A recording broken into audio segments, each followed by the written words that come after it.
Hi everyone, Spin Spun. I just wanted to do a video just covering the open beta test for Monster Hunter Wilds and just kind of how that whole experience was for me, and I'm sure a lot of people can relate to.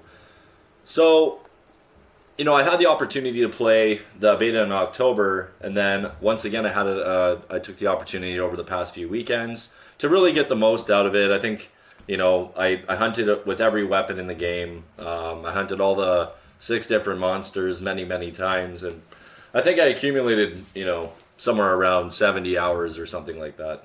So all in all, with the release out in 10 days, the open beta test is still live until tomorrow night with the extension from the PSN outage last weekend. So, as you can see in the footage here, it's just various clips of different monsters that I was hiding, primarily with the Gunlance and the Greatsword. Ultimately, these became my favorite weapons. I was a Greatsword main for the longest time, and in the beta, I really fell in love with Gunlance. I spent countless hours trying to master it and get experience with it, and it really turned out to be one of my favorite weapons in the beta. And just going to say what Capcom did here, everything that we've seen since the last generation of World, or like the Rise in between as a Switch game originally released, they brought it to whole new levels. You look at the environment, you look at the immersiveness, the everything, the landscapes, the changing from night to day, and the storms that come in when Raid Ow's in the plains. So this kind of lens into the real game itself was a great experience, and I thoroughly enjoyed all of it. It was a true Monster Hunter experience, and they brought in some really neat kind of features into it too. If you're familiar with the old gens, skill based and things like that, whereas like Rise had like anomalies that you could use these weakened part of the monsters to attack. As you can kind of see here, with the red glowing things, one of the primary functions of the game, one of the core mechanics, really is the focus strike. Now, you beat up the monster, you open up these wounds, and then you execute a focus strike, which looks different from every other weapon that you use. Has a unique kind of look to that. I love that explosion. That Gunlance Wyvern's Fire is just a super fun thing to do. So here I'm going to go into my Greatsword review, where I played around with it. Like I said, I was a main Greatsword for the longest time, and I really like some of the improvements that came with this game and this generation with it. So one of the biggest things being the offset, which allows you to do like a rising slash, and if you time it correctly in a parry, kind of knocks the monster on its butt, and gives you a little bit of a cinematic where you clash with the monster in that way, similar to a guard, which Gunlance also has. But the guard, perfectly executed, will also engage in a clash, or other times just reduce your damage essentially to 0. So other features that are familiar to the Greatsword, you have your true charge strike and everything else, and look at this with the rocks falling. It's, those environmental effects is what I'm talking about when Capcom really brought all this 3-dimensional landscape to life, is being able to interact with it with falling piles of rocks or tree vines, like in past games. And you'll see it again here with the rocks and the crystals in the mountains where Arkveld eventually runs in most of his fights. So, I've had the chance to fight Arkveld well over 50 times, and as a flagship monster, he really is fantastic. I think he's become one of my favorites. You look at the other ones with, Malzeno and Magnamalo and things like that, Nergigante, which is another favorite of mine. But Arkveld really was a fun, challenging monster, and to do that within the 20 minutes that they give you is no easy task. You have to have a pretty good run. You can't cart too many times, and it's with multiplayer just the same. It's a challenge. So you'll kind of see some of these animations even here with the monster riding, similar to in World again, where you can mount the monster and then launch it into a wall. This time you get to execute a focus strike while above.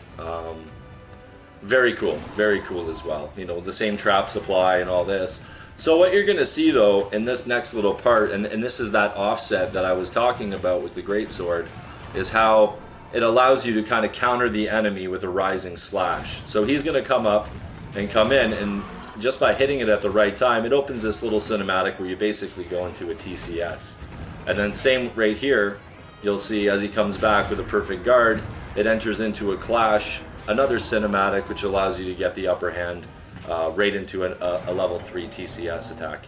So, this flow really made the Greatsword a tankier weapon.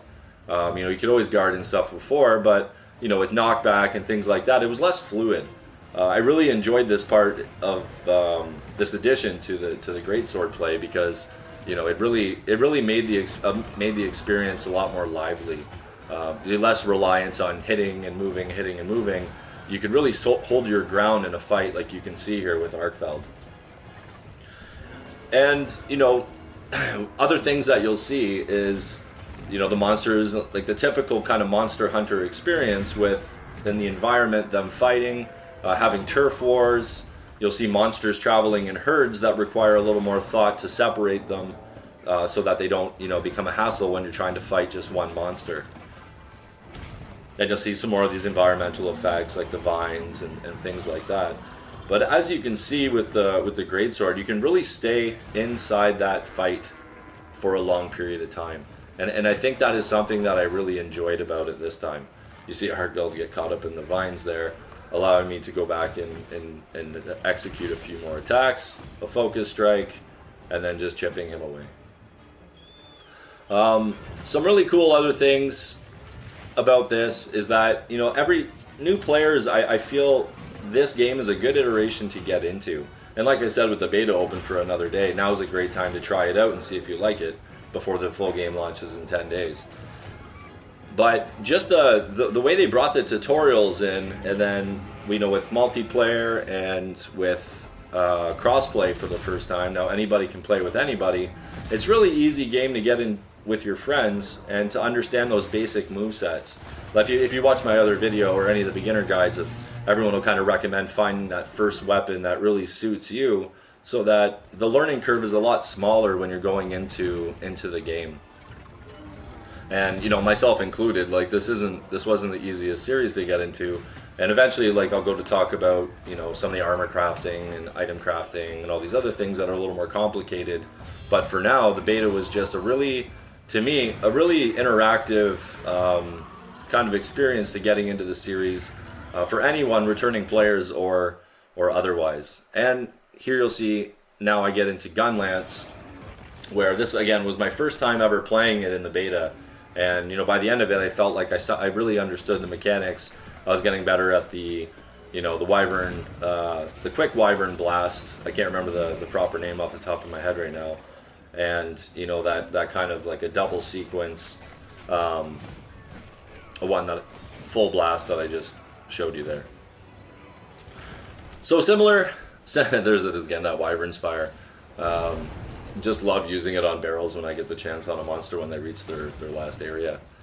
So, similar to the Greatsword, the Gunlance has that guard capability where you can block and really reduce your damage, or enter into a clash as well.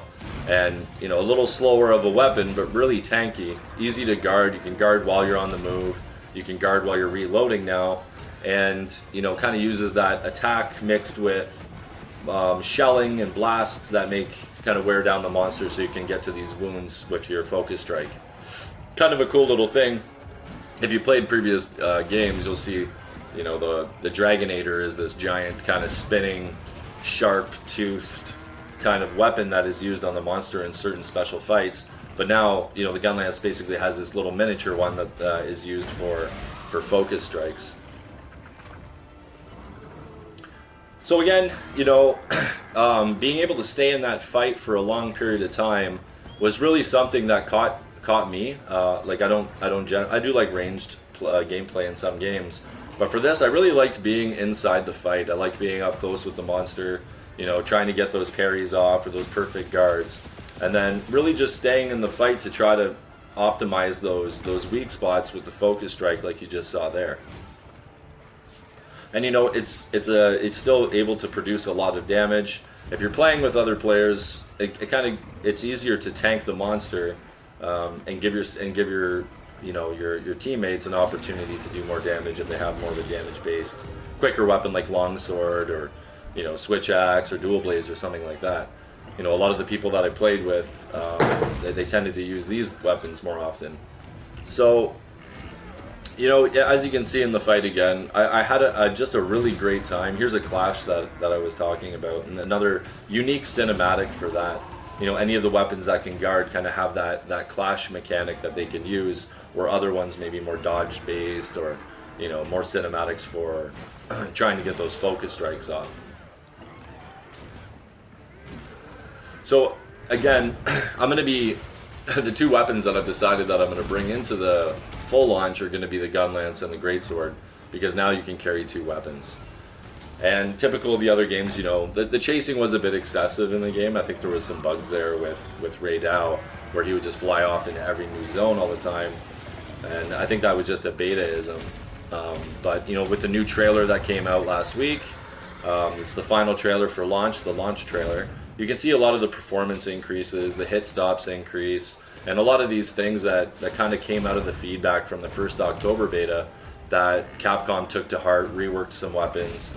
And I think the game that we're going to see in 10 days is going to be, substantially different than what we saw in the beta, but it's going to be great, I think, regardless.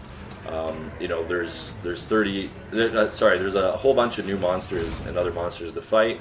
We've seen the Windward Plains, but now we're going to get to the Scarlet Forest, the Oil Well Basin, and then fighting these Apex monsters and the Iceguard Cliffs, which last week they revealed the Apex monster of that zone, which, this big, giant, kind of ice monster just looks really epic, and that fight is going to be epic too. So, all in all, there was quite a bit here. There's a target dummy inside of town too that allowed new players to practice their weapon, or just trying out the new movesets that Monster Hunter Wilds brought into the series this time around. So it was a great opportunity to see Arkveld just came down crushing on the camp. I just carded and then I fell off, and then he when I resurrected, he just kind of came in and attacked me when I was on my secret. But as I said, 10 days the game comes out. We're gonna get to explore all of that for the first time, and I couldn't be more excited. And for anybody else that hasn't had the opportunity yet, it's free. It's on Steam, Xbox, PlayStation. You can play it at any time, and I highly recommend doing so, because it is an absolutely wonderful experience, and I think everyone should give that a go before the game comes out on the end of the month, and then they have an opportunity to get into the full series. So thank you for taking the time to watch my small beta review and my little showcase of the Gunlance and the Greatsword. Happy hunting, and look forward to seeing you out in the full launch.